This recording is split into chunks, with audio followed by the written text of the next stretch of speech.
labor. You see a whole lot of automation. If you go upstairs in that factory and look at the payroll department, you see one or two people looking into a screen all day. So the activity is still there, but the number of jobs is very, very low because of automation and tech progress.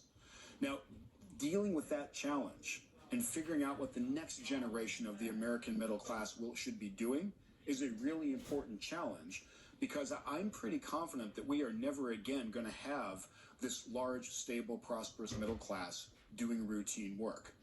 The greed of capitalism and greedy and covetous people definitely will sell out the humans for machines. You can almost bet on it, because capitalism in the hands of sinners, they're only going to try to invent. You're going to have to compete with the bottom line. We've been producing robots for well over 35 years. That's where the church comes in. Over the years, they've changed quite a bit. Some people can't work, but we're utilizing the artificial intelligence, and neither can they eat. Easier to use. So what are you going to do about it? Men of God, women of God, what are you going to do? Some people can't work, and we see that growth potential, but they still deserve to eat, though. Of the market left. So we're going to have to flip our thinking. That old traditional way, going to have to help each other, put up or shut up. Even if there were 5 people on a job, and we reduced that down to 2 people because we automated some level of it, we might produce 2 times more parts than we did before because we automated it.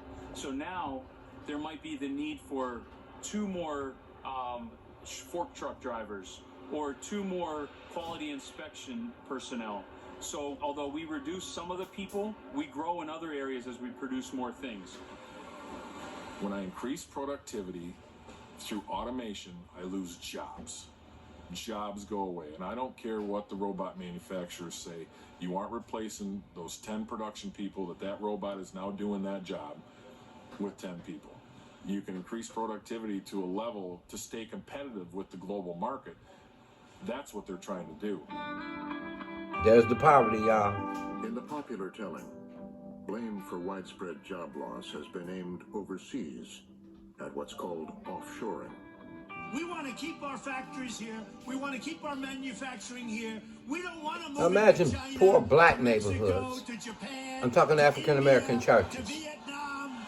Can you see why God would tell us to start giving and introduce 2 Corinthians 8 and 9 the way it was originally written, for collection to help each other? Responsible for maybe 20% Or of the jobs that have been lost. I would say most of the jobs that have been lost, despite what most Americans think was due to automation or productivity growth, was gone. Mike Hicks is an economist at Ball State University in Muncie, Indiana. He and sociologist Emily Warnell have been documenting employment trends in Middle America. Hicks says that automation has been a mostly silent job killer, lowering the standard of living. So in the last 15 years, the standard of living has dropped by 10 to 15%. So that's unusual. And prices are going up 1-year decline is a recession. everywhere. 15-year decline gives an entirely different sense about the prospects of a community. And so that is common from the Canadian border to the Gulf of Mexico and the middle swath of the United States. Not to mention LA South Central in my hood. These were left over from our suggestion drive that we did. This is where greed takes us, y'all. I mean, that's going to go a long ways, right? I mean, Now, help that family out food banks and churches got to shine and step up to giving and help your neighbor. You can't tell him be warm, be filled. Wonderful. Have faith in God. Sacrificial offerings, or even tithing to sustain some, because some just people need help in between. I mean, this is not a small problem. And if you're not doing that, you're out of step with the times. I'm so sorry. I can tell you that it's all races, it's all income classes that you might think someone might be from, but I can tell you that when you see it and you deliver this type of gift to somebody who is in need, just the gratitude that they show you is incredible. People are thankful. It causes Thanksgiving to God. I want to point this out. It calls Thanksgiving to God, you guys. And you know what? Thanksgiving to God is why we give.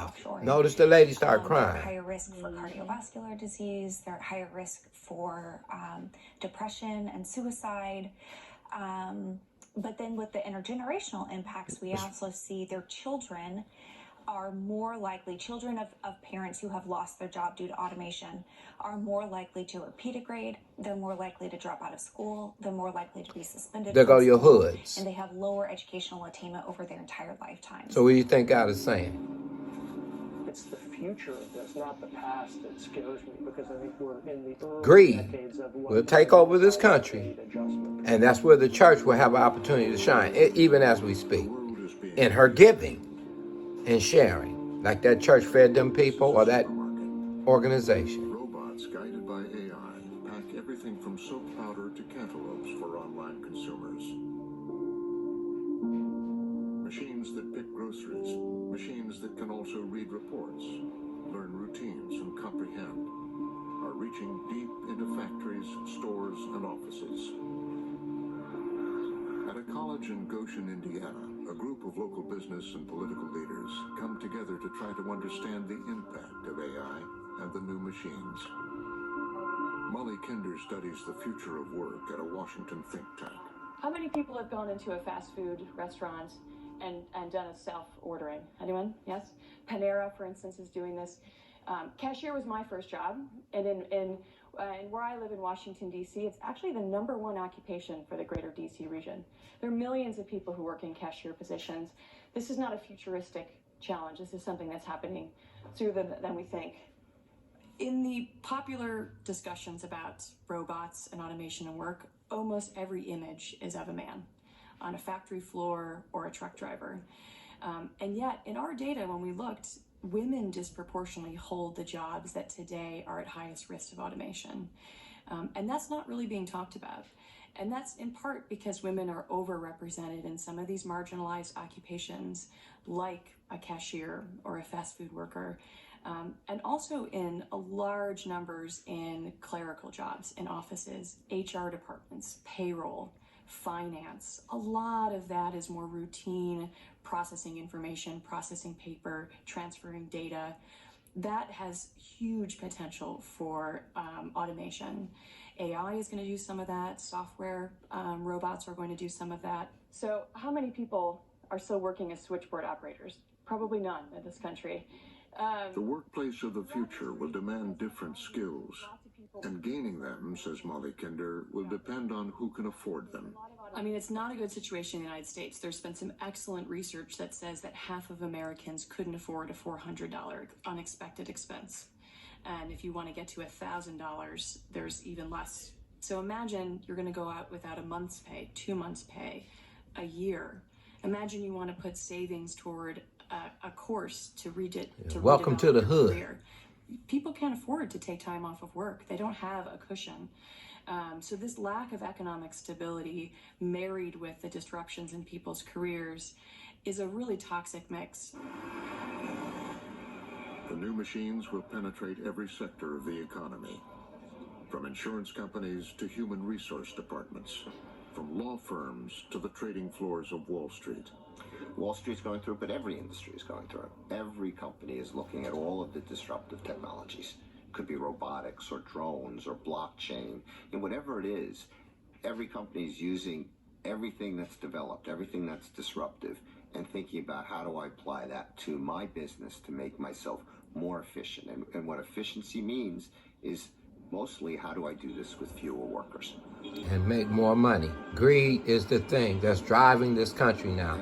Not no longer creation for your human brother, but opportunity in this country. How can I use inequality of opportunity? Take the opportunity. Likelihood that you won't be able to advance from where your parents were. Advantages. I think that's very serious and gets to the heart of the way we like to think of America. And only the Holy Spirit can change our thinking and our hearts. Which one is important? Money or human beings? Here in red, owned a relatively small portion of the country's wealth. Middle and lower earners in blue had the largest share. Then, 15 years ago, the lines crossed. And inequality has been increasing ever since. Look at the inequality.